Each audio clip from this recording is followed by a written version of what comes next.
எல்லாரும் பேச வைக்கிறதுக்கு உங்கள் கையில் தான் இருக்குது. எல்லாரும் இப்போ நான் ஒருத்தர் மைக்கை பிடிச்சி பேசுகிறேன், நீங்கள் எல்லாம் கேட்குறீங்க. நீங்கள் எல்லாமே மைக்கை பிடிச்சி கத்தா இந்த ஊரே கேட்கும், இந்த நாடே கேட்கும். இது எல்லாம் கூட்டணியெல்லாம் உடச்சின்னு வந்துடுவாங்க. அப்போ அண்ணன்கிட்ட வந்து நான் வர கூட்டணிக்கு, நீ வர கூட்டணிக்கு, நான் வர கூட்டணிக்கு அவர் என்ன பண்ண முடியும்? அவர் கட்சி வேலையை அறிக்கை கொடுக்குறாரு, அதை தான் பண்ண முடியும். நம்ம தான் கூட்டணியை உருவாக்குறதுக்கு செயல்படணும். எல்லாரும் ஒற்றுமையாக இருக்கணும். திராவிட முன்னேற்ற கழகம் எல்லாம் சண்டை போடுவாங்க. எலெக்ஷன்னா ஒன்றா வந்து நின்றுன்னு ஓட்டு கேட்டு ஓட்டை போட்டு போயிடுவாங்க. அவங்க இருக்கிற தைரியம் ரெண்டு விஷயம். ஒன்று கட்சிக்காரன் நம்புறாங்க, ஒன்று கூட்டணியை நம்புறாங்க, அடுத்தது பணத்தை வச்சுன்னு பார்க்குறாங்க. நம்ம மூணுத்தையும் உடைக்கணும். நீங்கள் யோசித்து பாருங்க. கூட்டணியை உடைக்கணும்னா நம்ம எல்லாரும் எழுந்து வரணும். இன்னைக்கு வந்துக்கிறீங்கன்னா 75% வந்துக்கிறாங்க. பதவி இருக்கிறவங்க ஆளுக்கு 2 பேரை 2 கையில் பிடிச்சின்னு வந்தீங்கன்னா இங்கே 3000 பேர் வருவாங்க. 3000 பேர் வந்து இங்கே வந்து நமக்கு வந்து 2 லட்சம் ஓட்டு இருக்குது. அண்ணன் வந்து டாக்டர் விராலிமலையில் 2 லட்சம் ஓட்டு இருக்குது. அவர் ஒரு தொகுதி 2 லட்சம் ஓட்டு. இங்கே 7 லட்சம் ஓட்டு இருக்குது. இந்த ஒரே ஒரு ஒன்றியம் தான் இந்த சோழிங்கநல்லூர் தொகுதியை நிர்ணயிக்கக்கூடிய ஒரு தகுதியும் மக்களை இருக்கிறாங்க. நான் இன்னைக்கு கூட நம்ம ஒன்றிய கழக செயலாளர் ஆற்றமிக்க ஒன்றிய கழக செயலாளர் பெரும்பாக்க ராஜசேகர் சொன்னேன், தலைவா யாரை கூப்பிடணுன்னாரு. தலைவா யாரையும் கூப்பிடாதீங்க, உங்கள் ஒன்றியத்தில் இருக்கிறவங்களை மட்டும் கூப்பிடுங்க. உங்களுடைய வெயிட்டு, உங்களுடைய பலம், உங்களுடைய இது எல்லாமே தெரிஞ்சிடும் சொன்னேன். இப்போ நான் ஃபோன் போட்டு சொல்லியிருந்தேன்னா மாவட்ட ஃபுல்லாக வருவாங்க, அது மாவட்ட கூட்டமாக ஆகிடும். நான் கூப்பிட்டு வந்தேன்னா தொகுதி கூட்டமாக ஆகிடும். ஒன்றியத்தில் மட்டும் இருக்கிறவங்க வந்துக்கிறீங்க. இதுதான் சிறப்பு. அண்ணன் எடப்பாடி அண்ணன் சிறப்பு இதுதான். நீங்கள் யோசித்து பாருங்க. ஒரு வட்டத்தில் இப்போ கூட என்ன சொல்லிக்கிறாரு, வட்டம் வாரியாக கூப்பிடுங்க, பகுதி வாரியாக கூப்பிடுங்க, ஒன்றியம் வாரியாக கூப்பிடுங்க நினைக்கிறாரு. அப்போ தான் உங்களுக்கு தெரியும் இதில் வேறு யாராவது வந்திருப்பாங்களா? ஒரு ஆளை சொல்ல முடியுமா? எல்லாம் இந்த பரங்கிமலை கிழக்கு ஒன்றியத்துக்கு உட்பட்டவங்க வந்துக்கிறாங்க. அதுதான் வந்து சிறப்பு. ஒருத்தர் கூட நவராம உட்காந்துக்கிறீங்க, அதுதான் சிறப்பு. நீங்கள் எல்லாம் போய் பேசணும். இந்த திராவிட முன்னேற்ற கழகத்தில் மின்சார கட்டண உயர்வு, பால் விலை உயர்வு, அரிசி விலை உயர்வு, அம்மா எடுத்து வந்த திட்டங்கள் அனைத்தையும் முடக்கி வச்சுக்கிறாங்க. எந்த காலத்தில் இது நடக்கும்? இதுவரைக்கும் இது போன்ற ஒரு ஆட்சியை நம்ம பார்க்கவே முடியாது, இனி பார்க்கவும் கூடாது. அதுக்கு நீங்க எல்லாருமே வந்து கடுமையாக உழைக்கணும். உழைக்கணும்னா சாதாரணம் கிடையாது. உனக்கு ஒரு பிரச்சனைனா எப்படி எழுந்து நின்று வேட்டியை மடித்து கட்டிக்கன்னு வீரமாக போய் நிற்பீங்களோ அது போன்ற வருகின்ற தேர்தலிலும் சரி, நீங்க வருகின்ற எந்த கூட்டமாக இருந்தாலும் திரளாக வரணும். அதுதான் அண்ணனுக்கு ஒரு உற்சாகமாக இருக்கும். அவர் வந்து இந்த நம்ம வந்து கட்சியினுடைய கூட்டத்தை கூட்டுறதுக்கும் அந்த கூட்டத்துக்கு வரவங்க கிட்ட சொல்றதுக்கும் சோழிங்கநல்லூர்ல வந்து பிரச்சாரம் பண்ணாரு. அப்போ ஒரு வார்த்தை சொன்னாரு, எனக்கு கண் கலங்கிடுது. மு.க. ஸ்டாலின் அவர்களே, நீங்க தமிழ்நாடு முழுவதும் சுற்றி பார்க்குறீங்க. நான் இன்னைக்கு கூட அந்த வீடியோ எடுத்து காட்டுறேன், நீங்க பார்க்கலாம். நீங்க வந்து இந்த சோழிங்கநல்லூர் தொகுதியில வந்து பார்த்துட்டு போங்க, நீங்க அப்புறம் நீங்க ஜெயிப்பீங்களா சொல்லுன்னு சொன்னார். இந்த வார்த்தையை அவர் இதே சோழிங்கநல்லூர்ல சொல்லிட்டு போனார். ஏன்னா மக்கள் வந்து வாக்கு குறைவாக வாய்த்து நம்ம வந்து தோல்வியை சந்திக்கிறோம். தோல்வியை பார்த்து நம்ம பயப்படுறதே கிடையாது. புரட்சி தலைவர் எப்படி தெரியுமா? அவருடைய வாழ்க்கையில வாழ்ந்த காலம் ஃபுல்லா அவருக்கு ஒரு பாணி இருக்குது. முதல் அடி கொடுப்பாங்க, வாங்கிப்பாரு. 2வது அடி கொடுப்பாங்க, வாங்கிப்பாரு. 3வது அடியும் கொடுப்பாரு, வாங்கிப்பாங்க. 4வது அடி கொடுத்தாங்கன்னா அவன் இருக்கவே மாட்டான். அதுதான் ஃபர்ஸ்ட் 2019 நாடாளுமன்ற தேர்தல் நடந்தது, நம்ம தோல்வியை சந்திச்சுக்கிறோம். 2021 தேர்தல் வந்தது, சட்டமன்ற தோல்வியை சந்திச்சுக்கிறோம். 2024 நாடாளுமன்ற வந்தது, எலெக்ஷன் வந்தது, அதில் நம்ம தோல்வி வந்துடும். 2026 நம்ம கண்டிப்பாக நம்ம தோல்வியை சந்திக்கவே மாட்டோம். இந்த கூட்டத்தின் வாயிலாக உங்கள் இடத்துல நான் சொல்லி எழுதி வச்சுங்க.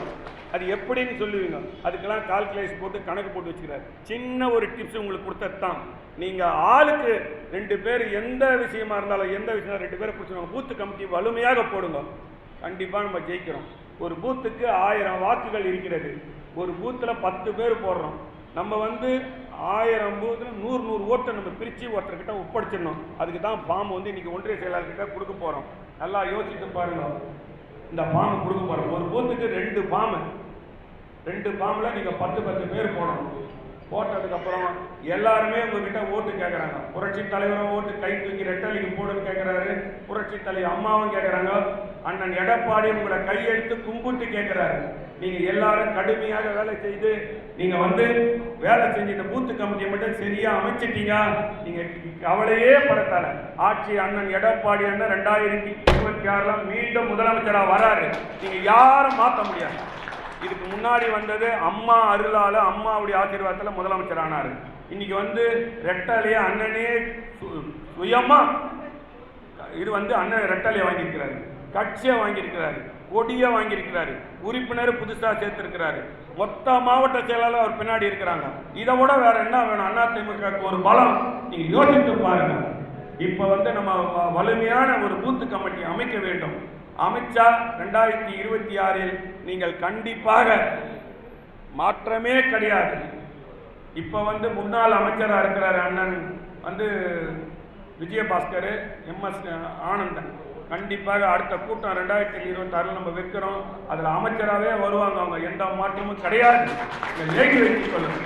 நம்ம பெரும்பாக்க ராஜசேகர் சொன்னார், நான் எனக்கு தெரிஞ்சு சொல்கிறேன், ஒரு ஜுரம்னா அது 50 ஆண்டு காலமாக இருக்கும், ஒரு மஞ்சள் காமலைனா ஒரு 50 ஆண்டு காலமாக இருக்கும், ஒரு வயிற்று வலினா 50 ஆண்டு காலம் இருக்கும், ஒரு ஏதோ ஒரு வயிற்றுக்குள்ளே ஏதாவது ஒரு வயிற்று வலி எது இந்த கண்ணு வலி காது வலி எதுவாக இருந்தாலும் 50 ஆண்டு.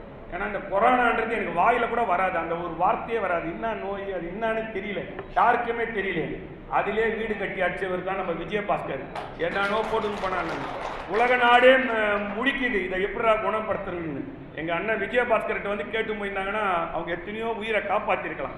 எல்லாம் அவர்கிட்ட சொன்னாங்க, அவருக்கு போயிடும் பறிக்குது, அவர் உடம்பு சரியில்லை அப்படி இப்படின்னு சொல்லி. நாங்கள் உடம்புல ஒன்றுமே கிடையாது, தீபாவளி கொண்டாட முடியல, பார்த்தா அழுக்கு சட்டையை கட்டியே போட்டுக்கின்னு ரோட்டில் உட்காந்துக்கிறாரு. இப்படியெல்லாம் நம்ம அமைச்சருங்க இருக்கிறாங்க. இன்னைக்கு எங்கேயாவது ஒரு அமைச்சர் வந்து அது மாதிரி அழுக்கு சட்டையை போட்டுக்கின்னு எங்கேயாவது காவாடுறது, ஒரு குழந்தை வந்து ஆழத்தொழில் கிணறுல விழுந்துச்சு, 24 மணிக்கணக்கான நேரம் நின்று போராடினவர். எதுவாக இருந்தாலும் தம்பி மணிமாறன் சொன்னார், இந்த இது வந்து நம்ம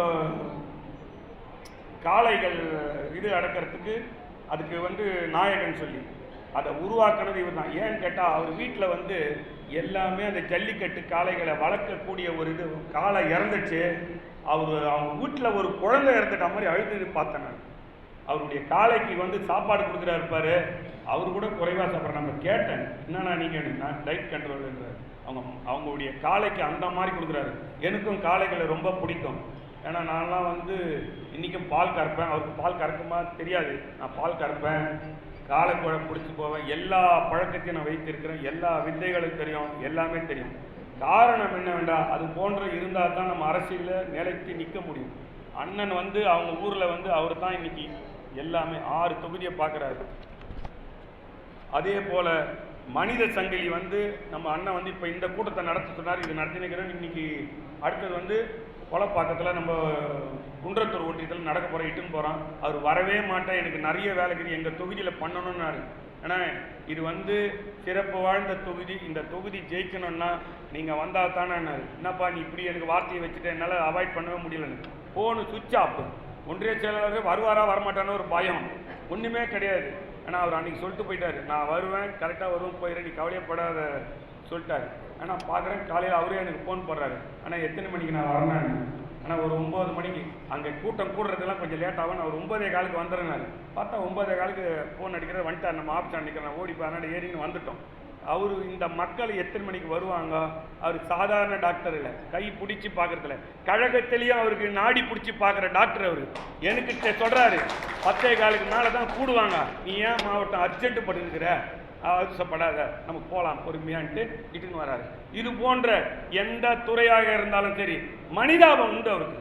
நீ யோசித்து பாரு, மாடு வளர்க்குறது பெரிய விஷயம் இல்லை, கட்சிக்காக எவ்வளோ பேரை ஒன்றா வளர்த்தலாம். ஏன்னா எங்கள் அப்பா எனக்கு சொல்லுவார், நான் உங்ககிட்ட ஒரு சின்ன ஒரு விஷயத்தை பகிர்ந்துக்கிறேன். புரட்சி தலைவி அம்மா வீட்டில் எங்கள் அப்பா மாடு பால் கறந்து தான், எங்கள் அப்பா பெரிய பால்காரு. அம்மாவுடைய மாடு 100 மாடுகளை பால் கறந்து பால் கொடுப்பாங்க, போயஸ் காலில் ஏழைங்களுக்கு ஊற்றுவாங்க.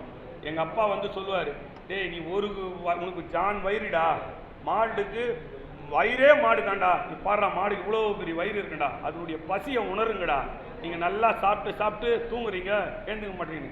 நமக்கு இருக்கிறது ஜான் வயிறு, இவ்வளோ தான் நம்ம வயிறு. நீங்கள் கை வச்சு பாருங்கள், ஜான் வயிறு.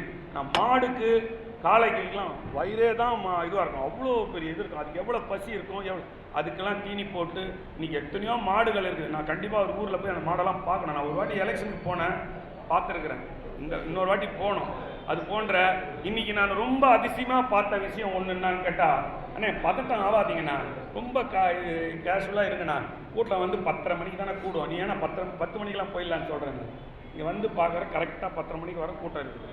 அது மாதிரி அவருக்கு எந்த ஒரு இதில் இந்த ஒரு சில பேசின்னு இருக்கும்போதே ஃபோனு வந்தபடியாக இருக்குது. நான் எங்கள் ஊரில் அது போடணும் இது போடணும்னு.